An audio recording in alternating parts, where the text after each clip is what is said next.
చూడవే చూడు, ఆటో ఎప్పటికి రావాలి, మనం ఆఫీస్కి ఎప్పుడు వెళ్ళాలి, లేట్ అయినందుకు ఆ మేడం నిన్ను తీసేయాలి.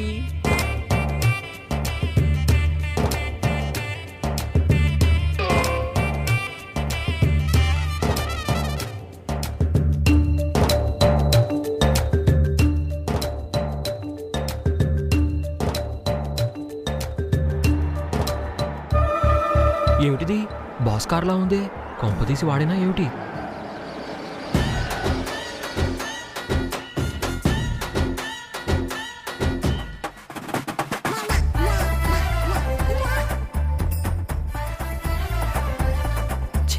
కర్రీ వెధవ టైంకి తగలబడ్డాడు. నాకు తెలిసి మేము ఆఫీస్కి బయలుదేరగానే మమ్మల్ని ఫాలో అవుతూ ఉండుంటాడు, ఆగంగానే వచ్చి తగలబడ్డాడు. Good morning sir. Good morning. గడ్డి తిన్నారా సార్? గడ్డి అయితే చేసింది టిఫిన్ అయితే. Good morning sir. అవును, ఎంతకి మీరెందుకు ఎక్కడ ఉన్నారు? అడ్డగాడిద కోసం ఎదురు చూస్తున్నాంలేండి, సమయానికి మీరు వచ్చారు. ఏటన్నా నువ్వు? అదే సార్, మా బండి చెడిపోయింది, ఏమన్నా ఆటో దొరుకుతుందేమో అని చూస్తున్నాం. అవునా? అయినా ఆటో ఎందుకు, నా కారు ఉంది కదా, ఎక్కండి. కారు పైన ఎక్కితే బాగోదేమో సార్, మీరు వెళ్ళండి, మేము ఆటో తీసుకొని వస్తాం. నువ్వెందుకు మాట్లాడుతున్నావు మధ్యలో? నువ్వు కావాలంటే ఆటకిరా. పద్మతి, నువ్వు కారు ఎక్కు, లేకపోతే నీకు ఆఫీస్కి లేట్ అయిపోద్ది. అమ్మో, ఆఫీస్కి లేట్గా వెళ్తే మేడం తిడతారు. ఏమంటావు బావా? నో, నేను మాత్రం కారు ఎక్కను. కానీ నేను ఎక్కుతాను బావా. ఏమిటి, నేను వద్దన్నా సరే ఎక్కుతావా? నేను ఎక్కుతానన్నది సరదా కోసం కాదు, ఆఫీస్కి వెళ్ళడం కోసం. నేను ఎక్కుతాను. అదే నేను కూడా చెప్పేది, ఎక్కు. ఎక్కా, ఎక్కు ఎక్కు. ఏయ్, ఏంటి వెనక్కి వెళ్ళిపోతాను పెట్టే? నువ్వు వెళ్ళి కాంపిటీస్ కట్టి వెనకాల కూర్చుపోతే పెట్టే. అంత లేదు, మూసుకొని ముందెళ్ళి కూకో. ఎలా? ఒరే కర్రీ వెధవా, నీ టైం నడుస్తుందని నాతో ఆడుకుంటున్నావు కదూ, దొరుకుతావురా.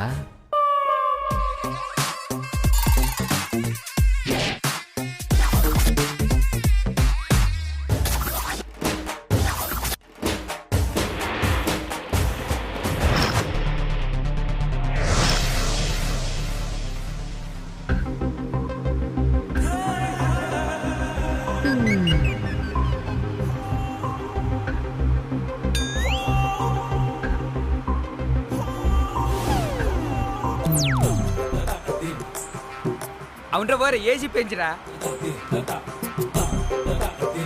చల్లగుందా పద్మావతి? నీ చీర చాలా బాగుంది తెలుసా? Thank you sir. ఎంత ఉంది రేటు? 3000 ఉంటుంది సార్. నువ్వేంటి, నీ లెవెల్ ఏంటి? 3000 రూపాయలు చీర కడతావు చీప్గా. నా ఫ్రెండ్ ఒకడు కంచి నుంచి వస్తాడు, 50,000 అని పర్లేదు, ఒక చీర తిప్పించమంత వేటి. వద్దు సార్, థ్యాంక్ యూ.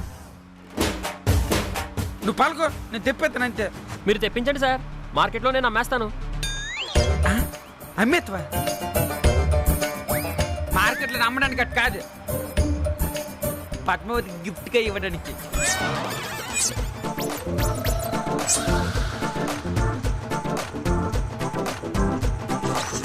ఏయ్, వెనక్కి తిరిగి సూత్రం పెట్టి నువ్వు.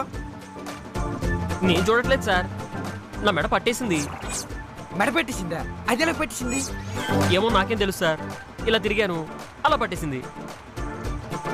ఈడొకడు నా ప్యానానికి శత్రువులా తయారైనాడు.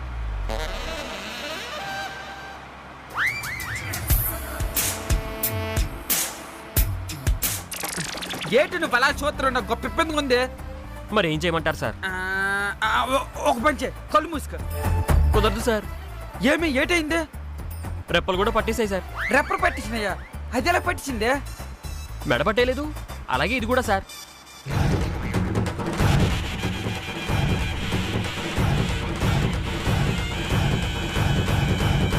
పద్మావతి, నాకు మా ఇంట్లో పెళ్లి సంబంధం చూస్తాండ్రు, నీకు ఎవరిని తెలిసినా మేము ఇంత చెప్పకూడదు ఏంటి? నాకు తెలిసిన ఒక అమ్మాయి ఉంది సార్. ఎవరు? పింకీ. పింకీయా? పద్మావతి అంత అందంగా ఉంటుందా? పద్మావతి కన్నా అందంగా ఉంటుంది సార్. పద్మావతి అంత కలర్ ఉంటుందా? తెల్లగా ఉంటుంది సార్. కాకపోతే ఎప్పుడూ అరుస్తూ ఉంటుంది. అరుపు దేటి ఉంది. పెళ్ళి అయితే చదివించుకోవచ్చులే. ఎంతకి ఇప్పుడు ఎక్కడ ఉంటుంది ఏంటి? మా ఇంటి ముందే సార్. మీ ఇంటి ముందా? అక్కడేటి చేస్తుంది? బోబో అని అరుస్తుంటుంది సార్. ఏంటి అంటే కుక్క? కుక్కే సార్, కుక్క. ఏంటి నువ్వు కుక్కర్ గట్టి చేసుకోమంటావు ఏంటి నువ్వు? కాదు సార్. మరి అంటే మా కుక్కకు కూడా పెళ్లి సంబంధాలు చూస్తున్నారు. మీకు తెలిసిన మా కుక్క ఏమైనా ఉంటే చెప్తారేమోనని. నువ్వు నోరు మీ ముందు. నువ్వు అసలు తిరుగు. తిరగట్లేదు సార్.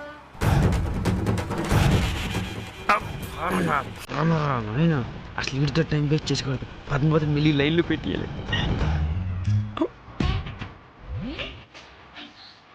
ఒరే కర్రోడా, నిన్ను అక్కడి నుంచి ఇక్కడికి రప్పిస్తాను చూడరా.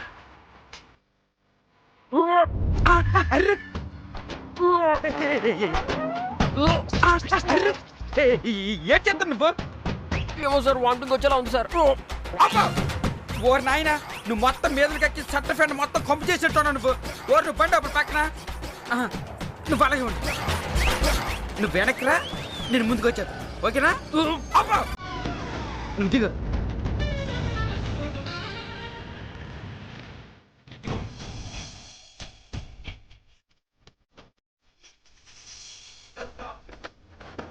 ఇగో ఇప్పుడు అంతా పర్లేదు, సెట్ అయిపోయిందా? కొంచెం సెట్ అయినట్టుంది సార్. నువ్వు పోనేదా?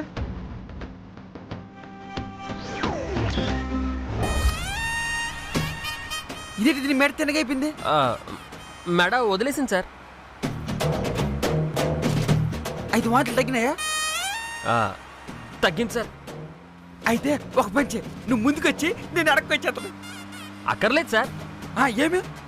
ఆల్రెడీ మన ఆఫీస్ వచ్చేసింది.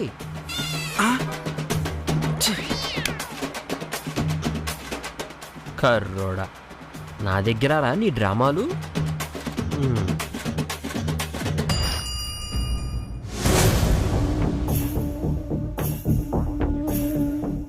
పూజలో తప్పతాగొచ్చి మావయ్యతో గొడవ పడ్డావు కదా, తండ్రి అని కూడా చూడకుండా నోటికొచ్చినట్టు మాట్లాడావు. ఆ దామని వలలో పడిపోయి నిన్ను నువ్వే మర్చిపోయావు బావా. నీకు బుద్ధి చెప్పాలంటే ఇదొక్కటే మార్గం అని యాక్టింగ్ కోసం ఈ బాటిల్ తెప్పించా. ఇప్పుడు చూడు బావా నా acting. Brava Brava Brava Brava. ఏంటి అలా మాట్లాడుతున్నావు? ఎలా మాట్లాడుతున్నాను బ్రావా? నేను కరెక్ట్ గానే మాట్లాడుతున్నాను బ్రావా. బ్రావేంటి బ్రావా? బావా అనలేవా? తాగిన వాడు ఎవరైనా బావని బ్రావానే కదా బ్రావా పిలుస్తారు. ఏంటి తాగడం? ఏ నిన్న నువ్వు పూజలో తప్ప తాగొచ్చి నోటికొచ్చినట్టు వాగితే తప్పులేదు, కానీ నేను బావని బ్రావా అంటే తప్ప బ్రావా? నేను పూజలోకి తాగిరావడం అంటే నేను కూల్ డ్రింక్ తాగాను. అదేదో నోటికొచ్చినట్టు వాగుంటాను. అయినా నేను వాగిన మాటలన్నీ నిజాలే కదా. ప్రభు బావా, నిజాలు నేను మాట్లాడనా? మాట్లాడు. నీ వయసు ఎంత బ్రావా? 24. 24. సిగ్గుందా బావా నీకు కొంచెమైనా? ఏం మాట్లాడుతున్నావు నువ్వు? అవును, 24 ఏళ్ళు వచ్చిన మగాడు ఏదో ఒక జాబ్ చేసుకుని తన కాళ్ళ మీద తను నిలబడుతూ తన ఇంట్లో వాళ్ళని కూడా పోషించాల్సింది పోయి ఒక ఆవరగాళ్ళలాగా, ఒక వేస్ట్ పిల్లగాళ్ళలాగా తండ్రి సంపాదన మీద ఆధారపడి బ్రతికే ఓ మగాడు. అలాంటి తండ్రిని ఎదిరించడం అంటే ఎంత నీచమైన పని బ్రావా. ఏయ్, ఏం మాట్లాడుతున్నావే? ఎదిగిన కొడుకు ఫ్రెండ్తో సమానం అంటారు. అలాంటి కొడుకును అవమానించడం ఆయన చేసిన తప్పు కాదా? నువ్వు ముయ్యవే. ఈ మనిషి పాలు తాగాలంటేనే 10 సార్లు ఆలోచిస్తాడు. అలాంటి మనిషితో నువ్వు మందు తాగించావే, కన్న తండ్రి మీదకి ఎదురు తిరగల చేసావు. ఆ పాపం ఊరికేనే పోతే నా రూపంలో వచ్చి నీకు చుక్కలు చూపిస్తుంది. చూసారా గోవింద్ గారు తప్ప తాగి ఎలా మాట్లాడుతుందో? ఏయ్! ఏయ్! రప్ప తాగలేదే, మీరు దారి త్రప్పారు కాబట్టి నేను త్రాగానే. ఏయ్ దామిని కొడతావంటే? ఏయ్! నిన్ను కూడా కొట్టమంటావా? నా మీదికే చేదుతావి నువ్వు.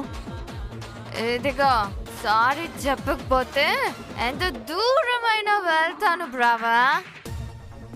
మావయ్యని అందరి ముందుకు పిలిచి సారీ చెప్పలేదనుకో, దీని తల్లి రచ్చ రంబులు అయిపోతుంది అంతే. నన్ను కొడతావా? ఏయ్ ఏంటి బెదిరిస్తున్నావా? ఏయ్! నువ్వు నోరు ముయ్యవే బ్రావా. నువ్వు సారీ చెప్తావా లేకపోతే నిన్ను కూడా ఎగురుతానమంటావా? తర్వాత కొడదు గానీ ముందు ఒక మాట చెప్పు. ఏంటో చెప్పు. నేను ఫారెన్కి వెళ్తానని డబ్బులు అడిగినప్పుడు డబ్బులు ఇచ్చుంటే నేను అలా మాట్లాడుండేవాన్నా? నేను ఫారెన్ వెళ్తున్నాను బ్రావా. నేనేం అడుగుతున్నాను నువ్వేం చెప్తున్నావు? ఇప్పుడు నేను ఫారెన్ వెళ్తున్నాను బ్రావా, డబ్బులు ఇవ్వు బ్రావా. ఇప్పటికిప్పుడు డబ్బులు ఎక్కడి నుంచి వస్తాయి? మరి నువ్వు అడిగినప్పుడు మీ నాన్న దగ్గర డబ్బులు ఎలా ఉంటాయి బ్రావా? మీ నాన్న ఏమైనా జాబ్ చేస్తున్నాడా? లేదు. పోనీ ఏదైనా బిజినెస్ చేస్తున్నాడా? లేదు. పోనీ కోట్ల రూపాయలు ఆస్తుందా? లేదే. హ! ఇవన్నీ తెలిసి నువ్వు జల్సాలు చేయడం కోసం మావయ్య గారిని డబ్బులు అడిగితే లేవు అంటూ అర్థం చేసుకోవాల్సింది పోయి అవమానిస్తావా బ్రావా? ఏయ్ ఏంటే ఎదవ డ్రామాలు ఆడుతున్నావా? నేను చేసిన తప్పుల కోసం నువ్వు తప్ప తాగుతున్నావా? అవును గోవింద్ గారు, ఇది అందుకోసమే తాగొచ్చింది. అందుకే ఇంత ఓవర్ యాక్షన్ చేస్తుంది.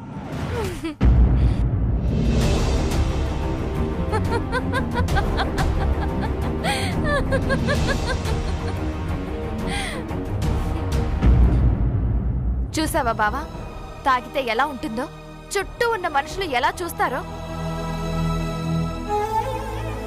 నువ్వు ఎంతో ప్రయోజకుడు అవుతావని ఎంతగానో నమ్మారు మావయ్య గారు.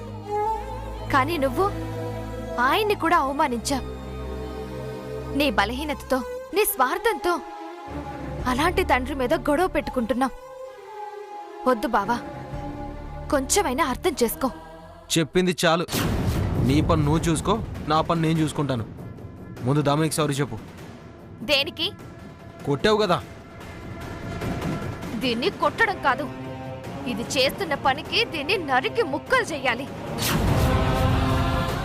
అయినా నీకు బుద్ధి చెప్పాలని వచ్చాను చూడు, నాది బుద్ధి తక్కువ. దీనంతటికీ కారణం ఇది. నీకుందే ఉంది. పోవే. చూసారా గోవింద్ గారు ఎంత ఓవర్ యాక్షన్ చేస్తుందో? అది దాని బొంద, దాన్నేం పట్టించుకోకు. అదొక పెద్ద తింగర్ది.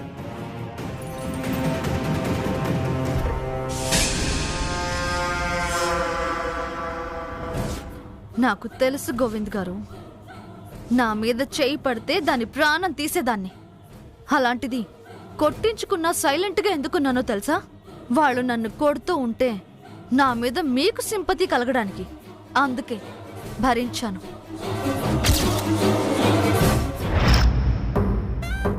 Good morning madam. Good morning. Good morning sir. Good morning. కూర్చోండి సార్, కూర్చోండి. పద్మావతి, నేను చాలా అదృష్టవంతుడిని. ఎందుకు సార్? ఎందుకంటే ఒక దేవత పక్కన కూర్చుని ప్రయాణం చేశాను. పద్మావతి, నేను చాలా దురదృష్టవంతుణ్ణి. ఎందుకు బావా? ఈ రోజు నేను ఒక పంది పక్కన కూర్చొని ప్రయాణం చేశాను. అంటే ఏంటి ఉద్దేశం? అంటే పని నీ ఉద్దేశం? సార్, పందంటే ఏంటి సార్? విష్ణుమూర్తి. విష్ణుమూర్తి? ఆ, దశావతారాల్లో వరాహమూర్తి గురించి మీకు తెలుసు కదా. తెలుసు. అంటే ఏమిటి? అంటే పంది. అంటే నేను మిమ్మల్ని విష్ణుమూర్తితో పోల్చానన్నమాట. Thank you thank you thank you thank you. అమ్మ బావా, పాపం పందివని తిట్టేసి భలే పొగిడావే. All of you listen my words. ఇక్కడ నుంచి అందరూ నన్ను వరహం సార్ పిలవాలి. ఆలకించారా?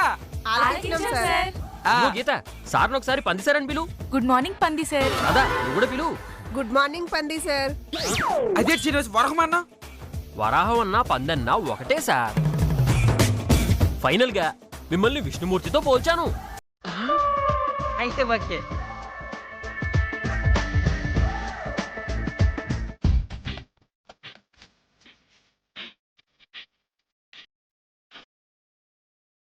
అర్రే పద్మావతి నిల్చుని పడబెట్టే కూకో.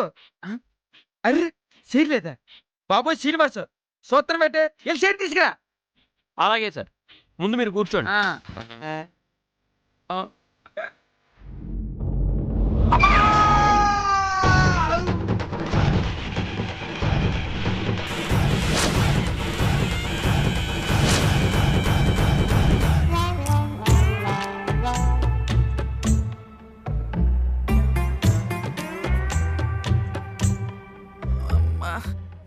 నాకు కూర్చొని లాగినవో సార్ మీరు కుర్చీ వేయమన్నారు కానీ ఏ కుర్చీయో చెప్పలేదు కదా సార్, అందుకే ఈ కుర్చీ లాగాను. చాలా లాభ ఇంకోసారి ఏ పని చెయ్యాలని నన్ను అడిగి చెయ్య.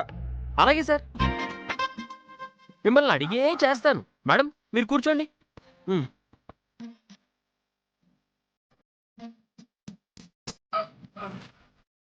థ్యాంక్స్ కుమార్.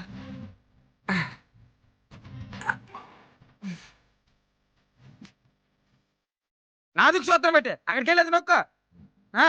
సరే సార్.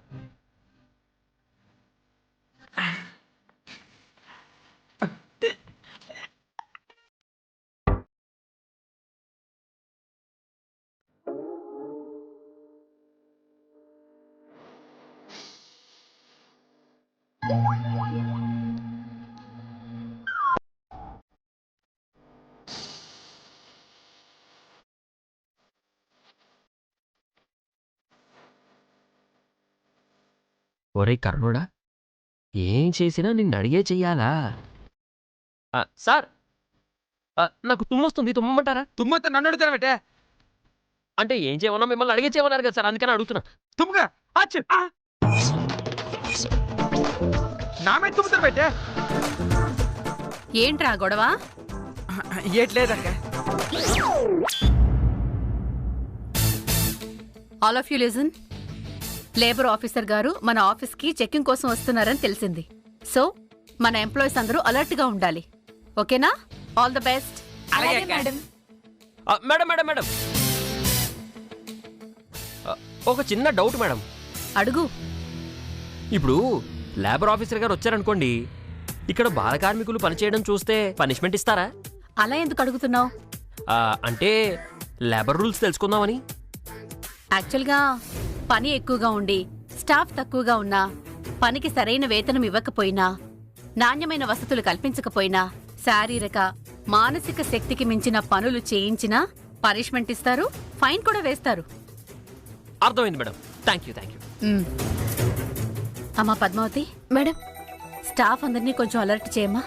ఏ చిన్న తేడా వచ్చినా కంపెనీని క్లోజ్ చేస్తారు వాళ్ళు. ఓకే మేడం, ఒకసారి నేను అందరికీ ఎక్స్ప్లెయిన్ చేస్తాను. ఓకే అమ్మా, థ్యాంక్ యూ. Okay madam.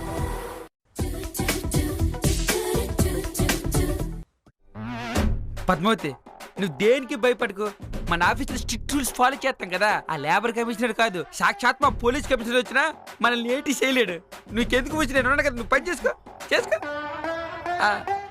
పోరా జఫ్ఫా, మీ హిప్పీగ్రాఫ్ అక్కని చింపాంజీ మోహన్ లాంటి నిన్ను ఏదో ఒక లింకుతో లేబర్ కమిషనర్ దగ్గర ఇరికించి నిన్ను జైలుకి పంపించకపోతే నా పేరు శ్రీనివాసే కాదురా. ఎలా?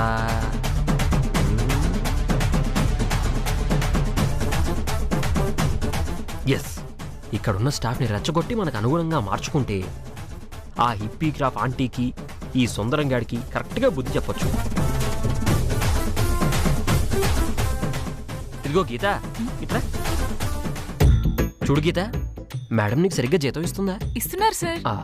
ఆవిడ మీద నీకు ఏ కోపం లేదా? నిజంగా ఆమె మీద నాకేం కోపం లేదు సార్. ఎన్నాళ్ళ నుంచో ఈ ఆఫీస్లో పనిచేస్తున్నావు, ఇంతవరకు నీకు ప్రమోషన్ రాలేదు. నా చదువుకి టాలెంట్కి సరిపడే ఉద్యోగం ఇదే సార్. అంతకు మించి ఎక్కువ ఎక్స్పెక్ట్ చేయట్లేదు. తెలియదు తక్కువది, దీన్ని వాడుకోవడం వేస్ట్. రాదని కదిపి చూద్దాం. సర్లే పని చూసుకో. Okay sir. రాదైతేనే కరెక్ట్.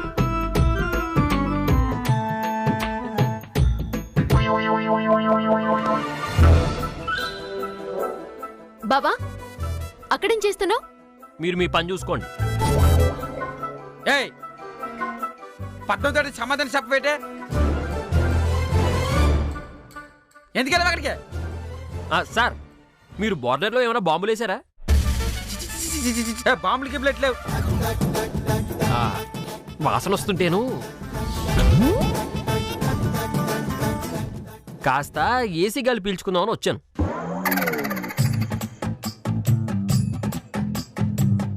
ఇదిగో రాదా, నిన్న నువ్వు లీవ్ అడిగావు, అయినా వీళ్ళు ఇవ్వలేదు. నీకు కోపం రాలేదా? వచ్చింది శ్రీనివాస్ గారు. వీళ్ళిద్దరిని బుక్ చేయడానికి నాకు తోడు దొరికింది. చూడు, లేబర్ కమిషనర్ ముందు ఆ హిప్పీక్రాఫ్ట్ మేడంని బుక్ చేస్తే అప్పుడు మన వాల్యూ ఏంటో వీళ్ళకి అర్థమవుతుంది. ఏం చేయాలో చెప్పండి శ్రీనివాస్ గారు. టైం వచ్చినప్పుడు సైగ చేస్తాను, దాన్ని బట్టి నువ్వే ఫాలో అయిపో. ఓకే.